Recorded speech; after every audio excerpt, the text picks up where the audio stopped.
며느리의 문자 한 통이 모든 것을 바꿔놓았습니다. 어머님, 짐은 이번 주 안에 좀 치워주세요. 순이는 휴대폰을 보며 혼잣말로 중얼거렸죠. 그래, 그동안 고마웠다. 저는 김순이입니다. 올해 61살이죠. 남편과 사별한 지 5년이 되었습니다. 유일한 아들 민수가 있고 며느리와 손주 둘과 함께 살고 있었어요. 아니, 살고 있었다고 해야겠네요.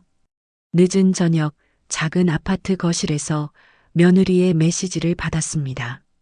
화면에 차가운 글씨가 눈에 아프게 박혔어요. 이번 주 안에 짐을 치우라는 그 말이, 저희 가족 공간이라는 그 한마디가 제 가슴을 깊숙이 찔렀습니다. 천천히 일어나 거실을 둘러봤어요. 모든 가구가 며느리 취향이었습니다. 소파, 테이블, 심지어 커튼까지. 제 것이라고는 구석에 놓인 작은 캐리어 하나뿐이었어요. 불과 1년 전만 해도 저에게는 제 집이 있었습니다. 30년을 살았던 그 집을요. 남편과 함께 벽돌 하나하나 쌓아 올린 그 집을 아들을 위해 팔았죠.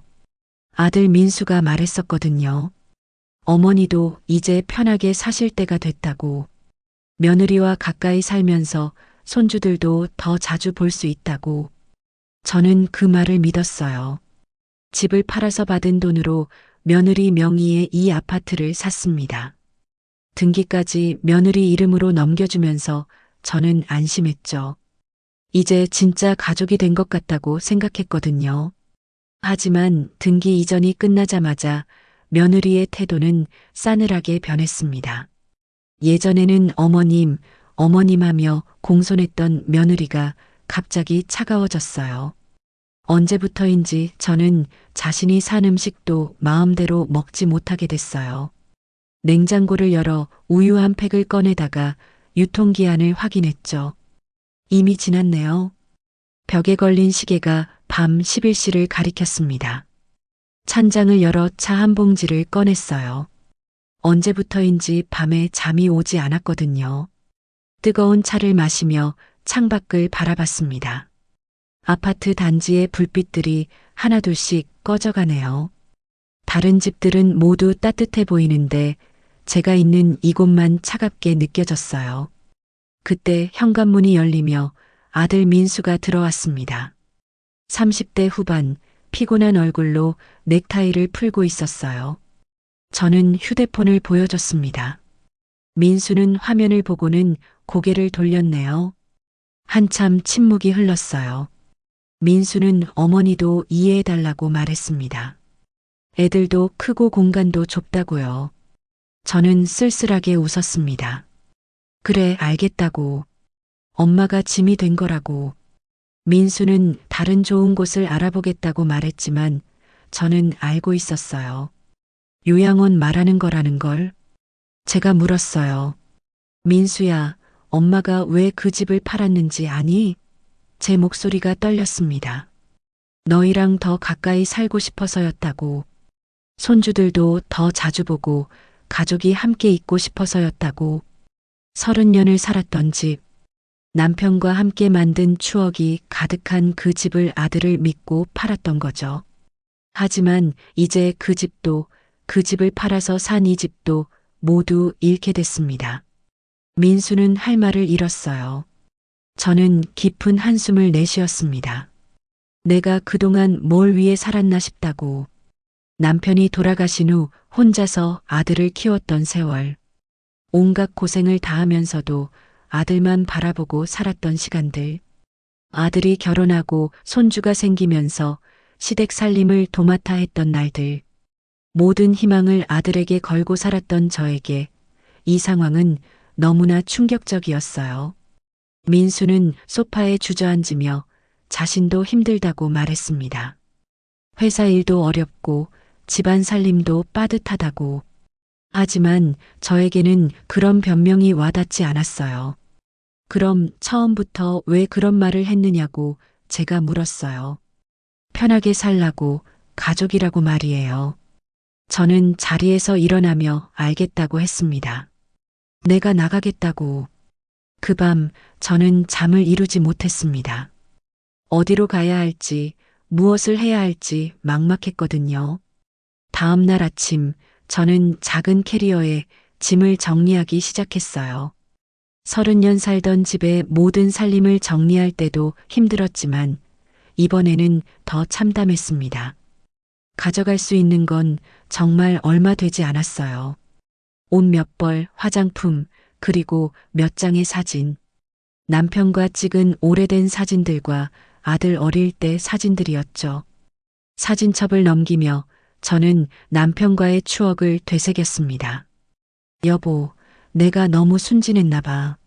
아들 믿고 며느리 믿고 남편이 살아있었다면 이런 일은 없었을 거예요. 아니, 애초에 집을 팔자는 말도 나오지 않았겠죠. 문득 오래된 수첩이 나왔습니다. 예전에 가르쳤던 제자들 연락처가 적혀 있네요. 저는 젊은 시절 초등학교 교사였거든요.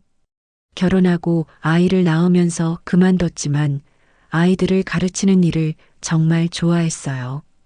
그중 한 이름을 보며 저는 미소를 지었습니다. 혜진이, 이 애는 어떻게 지내고 있을까? 혜진이는 제가 마지막으로 담임을 맡았던 반의 학생이었어요. 집안 사정이 어려워서 공부를 포기하려던 아이를 제가 많이 도와줬죠. 망설이다가 저는 전화를 걸었습니다. 혹시 기억이나 할까 싶어서요. 혜진의 목소리가 밝고 따뜻했습니다. 저는 울먹이며 상황을 설명했어요. 혜진이는 좋은 곳을 알아보겠다고 했어요. 저는 미안하다고 말했지만 혜진이는 선생님이 자신들에게 얼마나 잘해주셨냐며 당연한 거라고 했습니다. 전화를 끊고 저는 처음으로 안도의 한숨을 내쉬었습니다. 그래, 아직 나를 기억해주는 사람이 있구나. 그동안 오직 가족만 바라보고 살았던 저에게 옛 제자의 따뜻한 목소리는 큰 위로가 됐어요. 오후에 며느리가 들어왔습니다. 평소보다 차가운 표정이었어요. 짐 정리가 어떻게 되어 가냐고 물어봤어요. 저는 거의 다 됐다고 답했습니다. 언제쯤 나갈 수 있냐고 묻는 며느리에게 내일 나가겠다고 했어요. 그래요? 어디로 가시냐고 묻는 며느리는 관심 있는 척했지만 사실은 빨리 나가기만 하면 되는 거였죠. 그 순간 저는 깨달았어요. 이 모든 게 처음부터 계획된 일이었다는 걸. 제 집을 팔게 하고 며느리 명의로 아파트를 사게 한 것도 모두 계산된 일이었던 거예요.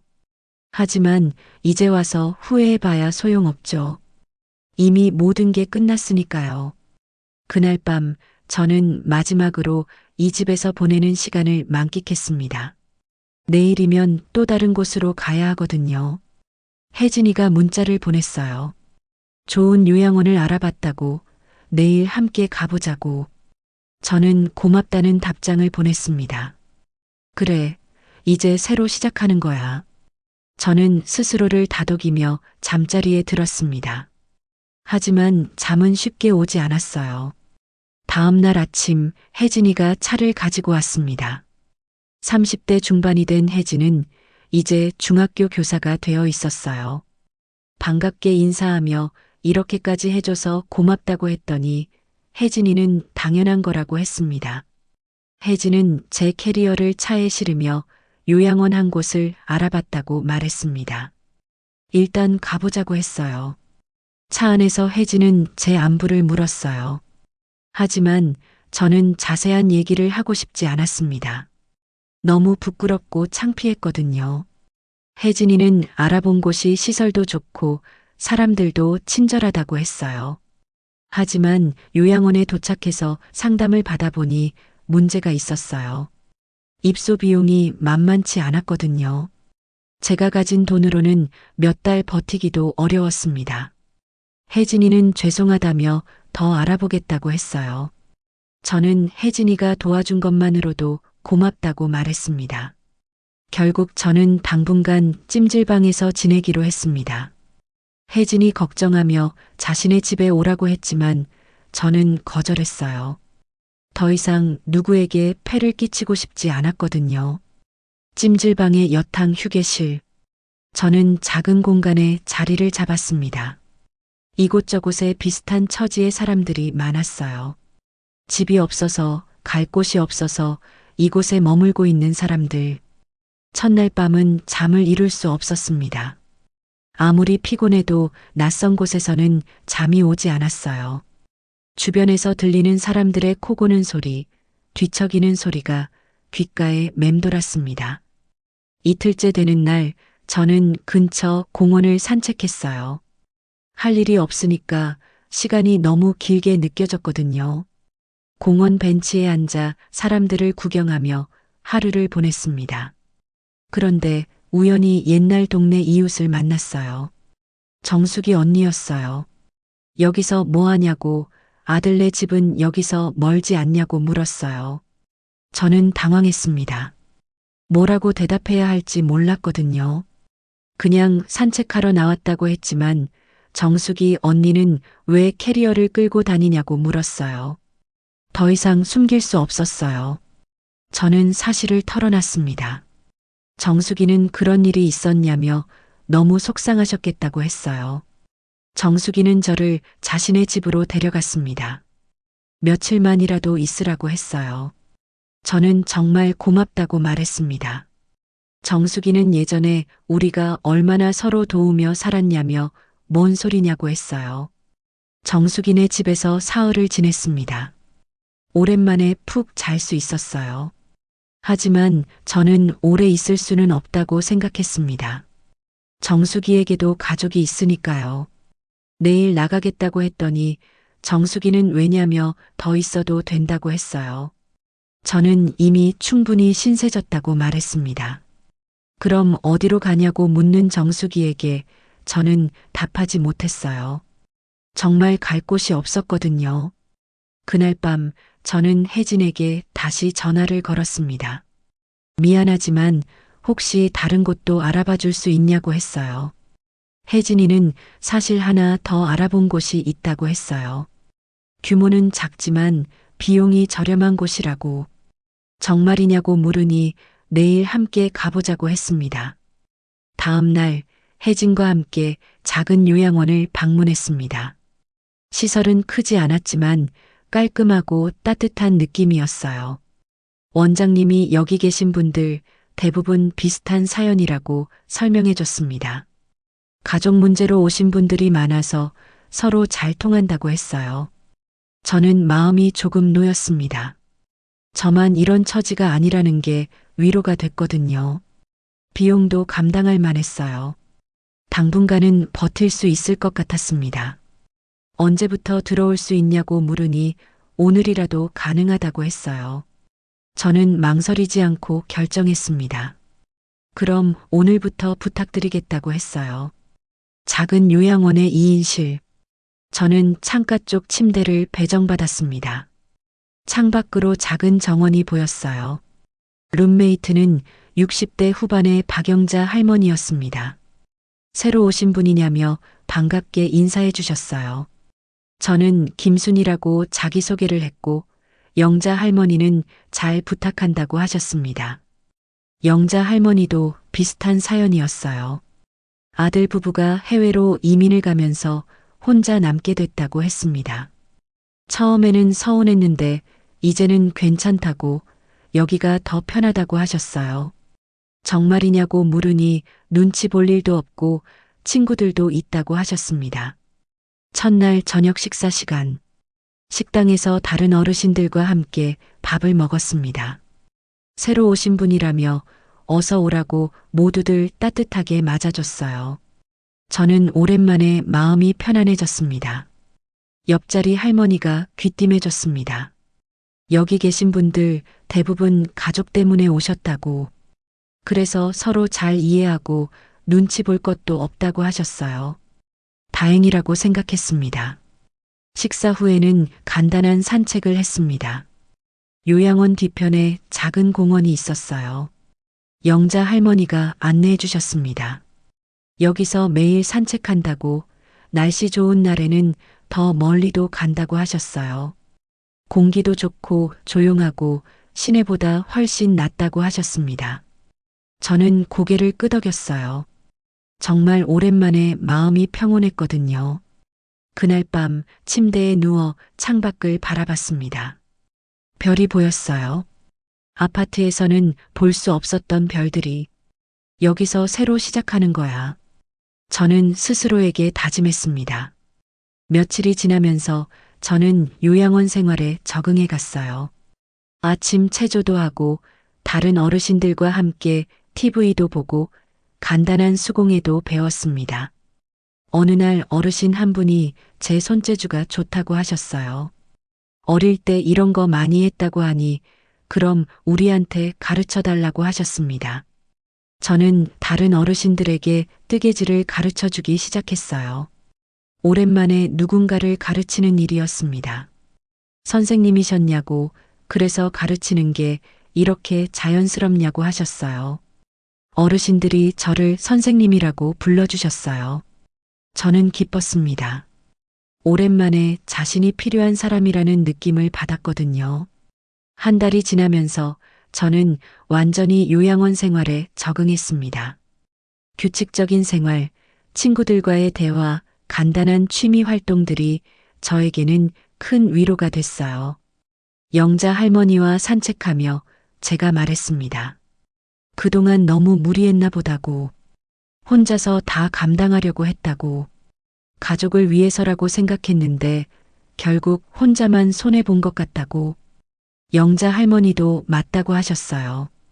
우리 세대가 다 그렇다고. 자식들 위해서 희생하고, 희생하고. 그런데 자식들은 당연하게 생각한다고. 그러니까 이제라도 우리가 우리를 위해 살아야 한다고 하셨습니다. 저는 고개를 끄덕였어요. 정말 오랜만에 자신을 위한 시간을 보내고 있었거든요.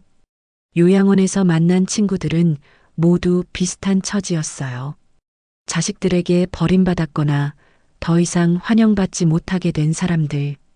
하지만 서로 위로하고 의지하며 살아가고 있었습니다. 이런 게 진짜 가족 같다고 제가 말하자 다른 어르신들도 동의했어요. 맞다고, 혈연보다 더 끈끈하다고, 서로 아프면 걱정해주고 기쁘면 함께 기뻐한다고 하셨습니다.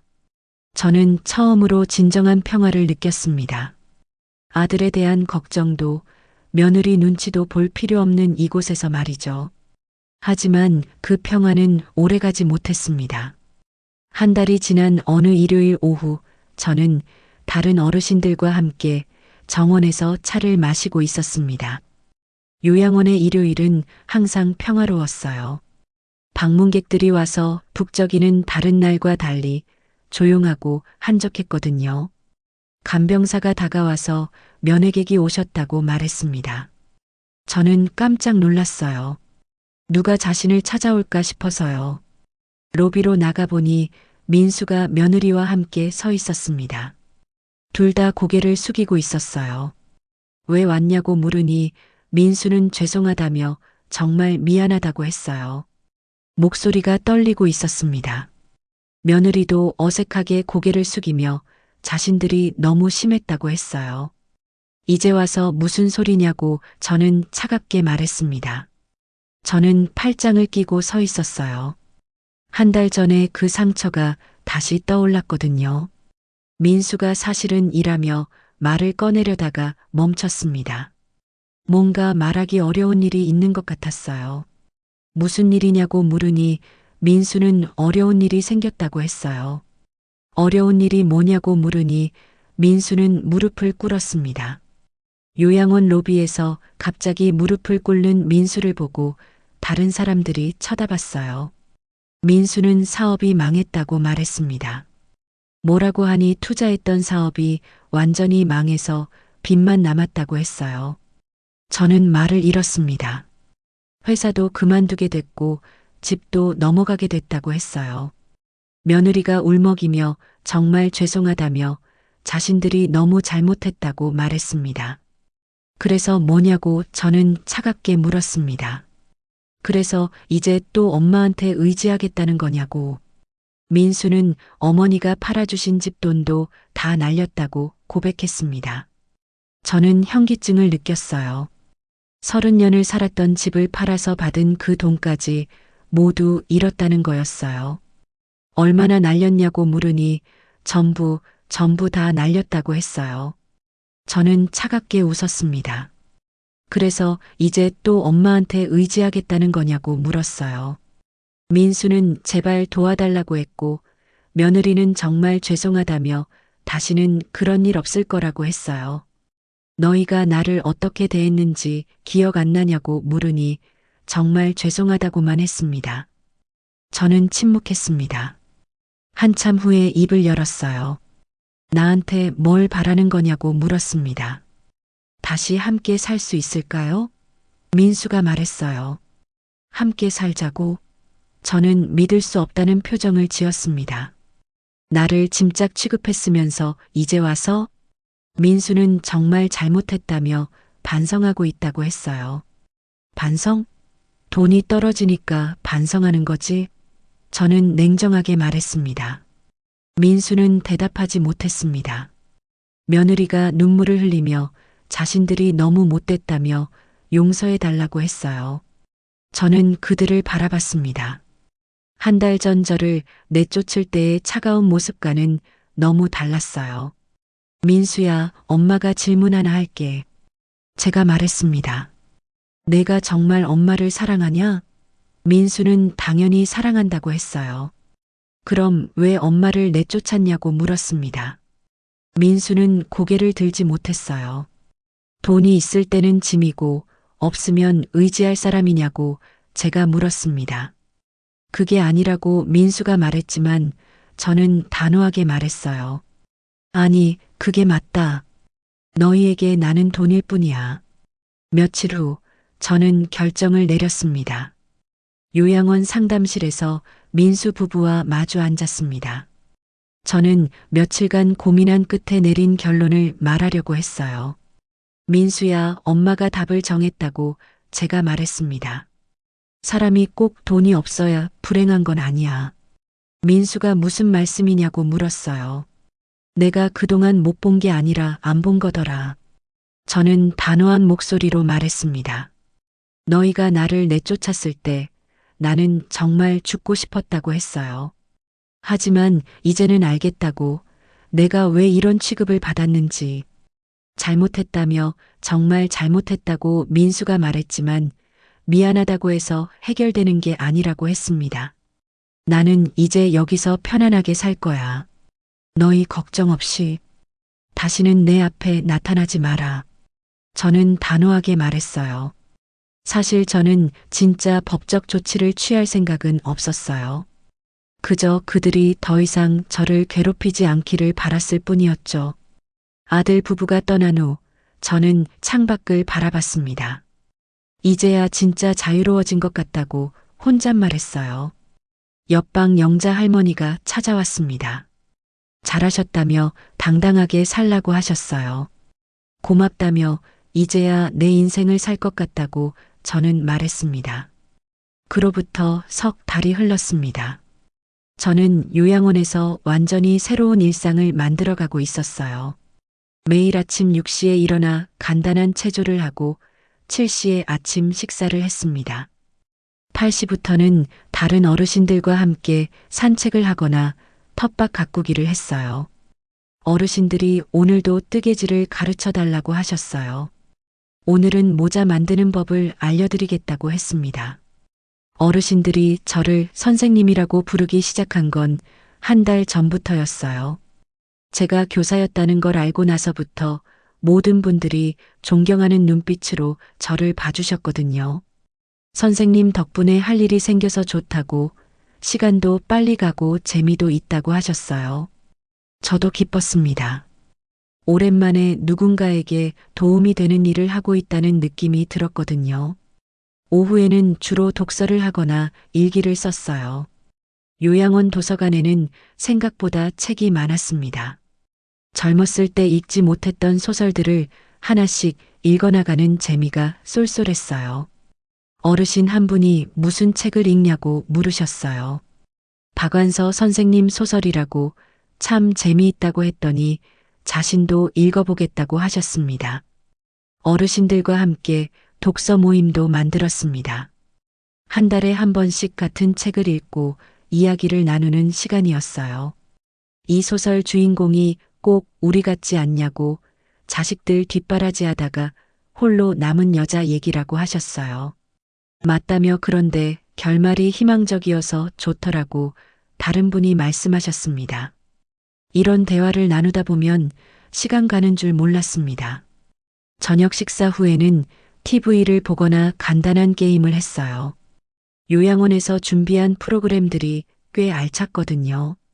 오늘은 노래교실이라며 어떤 노래를 부를까 하니 고향의 봄 어떠냐고 하셨어요. 함께 노래를 부르는 시간이 가장 즐거웠어요. 모든 분들이 젊은 시절로 돌아간 것처럼 밝은 표정을 지으셨거든요. 선생님 목소리가 정말 좋다고 어릴 때 성가대 했다고 하니 그럼 지휘도 해달라고 하셨어요. 저는 즐겁게 지휘를 해드렸습니다.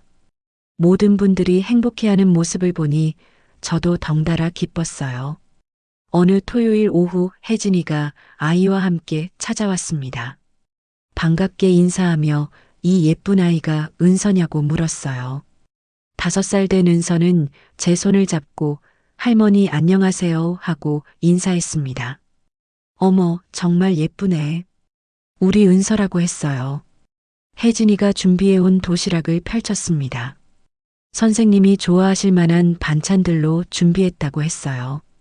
고맙다며 이렇게까지 할 필요 없다고 하니 혜진이는 선생님 덕분에 자신이 여기까지 올 수 있었다며 당연한 거라고 했습니다. 우리는 요양원 정원에 돗자리를 깔고 소풍을 했습니다. 은서가 꽃을 따서 제게 선물해 줬어요. 할머니, 이거 드린다고 하니 고맙다며 할머니가 제일 좋아하는 꽃이라고 했습니다. 혜진이가 은서에게 말했습니다. 은서야, 이 할머니가 엄마의 은인이셔. 엄마가 어릴 때 많이 도와주셨어. 은서가 정말이냐며 할머니 고맙다고 하며 제게 꼭 안겼습니다. 따뜻한 온기가 전해져 왔어요. 혜진이가 요즘 어떻게 지내냐고 물었어요. 여기가 참 좋다고 친구들도 있고 할 일도 있다고 했더니 다행이라며 처음에는 많이 걱정했다고 했습니다. 걱정할 것 없다며 나는 어디서든 잘 산다고 했어요. 혜진이가 조심스럽게 아드님은 어떻게 지내냐고 물었습니다. 연락 안 해. 앞으로도 안 할 거야. 그렇게 단호하게 하셔도 될까요? 혜진이가 물었어요. 혜진아, 나는 이제 내 인생을 살고 싶어. 남의 눈치 보지 않고. 혜진이는 고개를 끄덕이며 선생님이 행복하시면 자신도 기쁘다고 했습니다. 은서가 저에게 그림을 보여줬어요. 할머니, 제가 그린 그림이에요.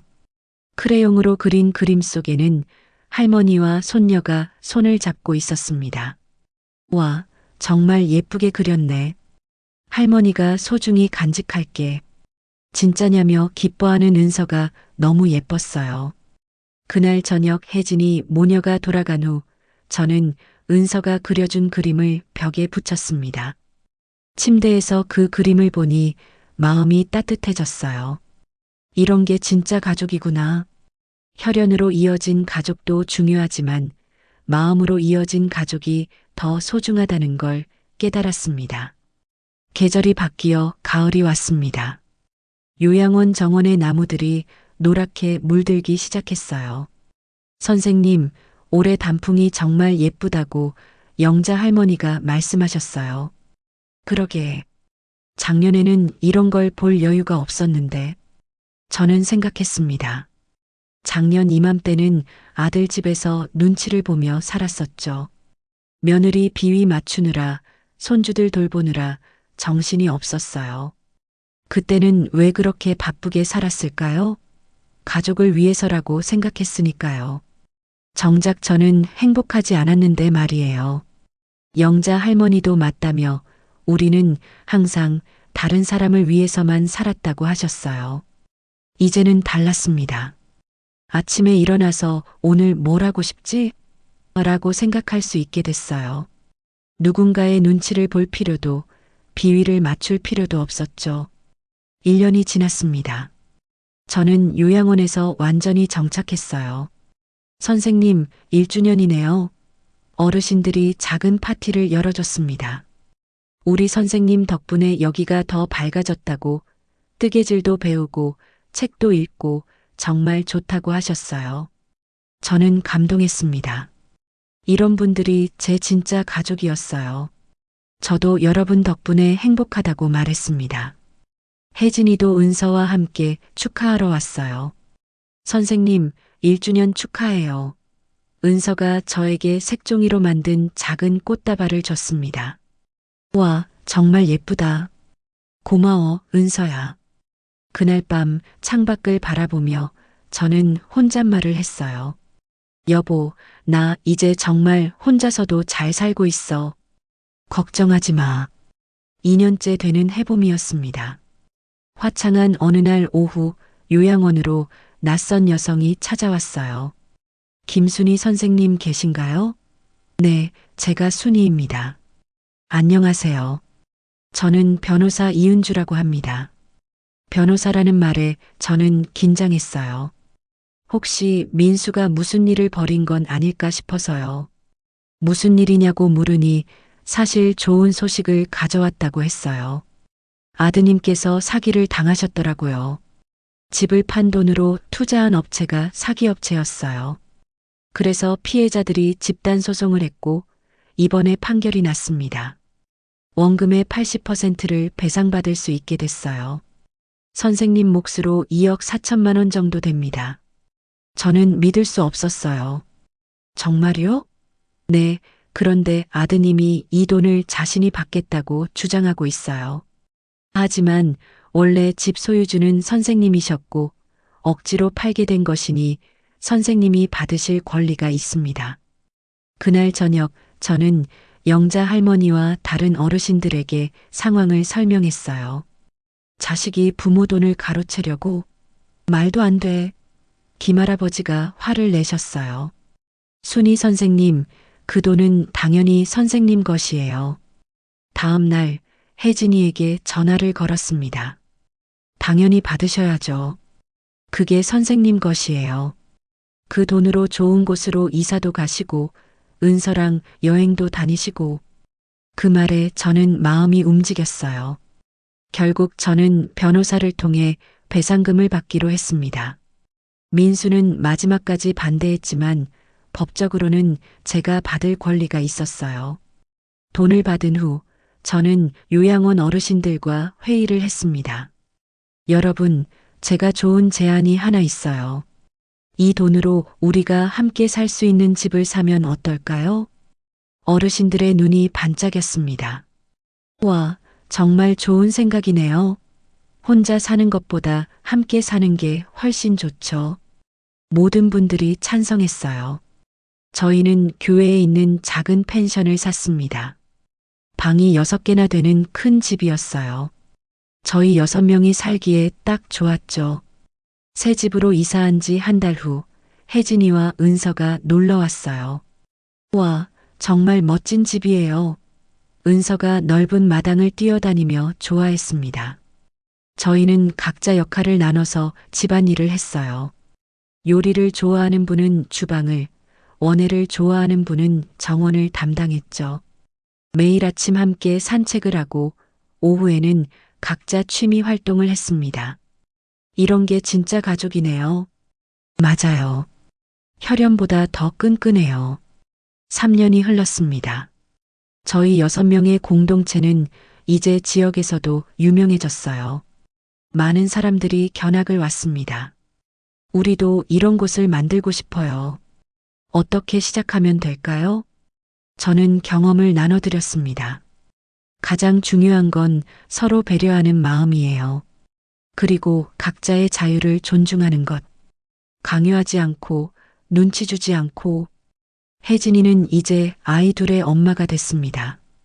선생님, 이 아이 이름도 선생님이 지어주세요. 저는 생각해 보더니 말했어요. 희망의 희자는 어때?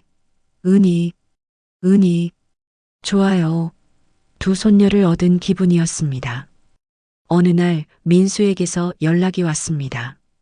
어머니, 한 번만 만날 수 있을까요? 사과하고 싶어요. 진심으로. 저는 망설이다가 만나기로 했습니다. 카페에서 만난 민수는 많이 초라해 보였습니다. 어머니, 정말 죄송해요. 저희도 이혼했어요. 어머니 일로 많이 싸웠거든요.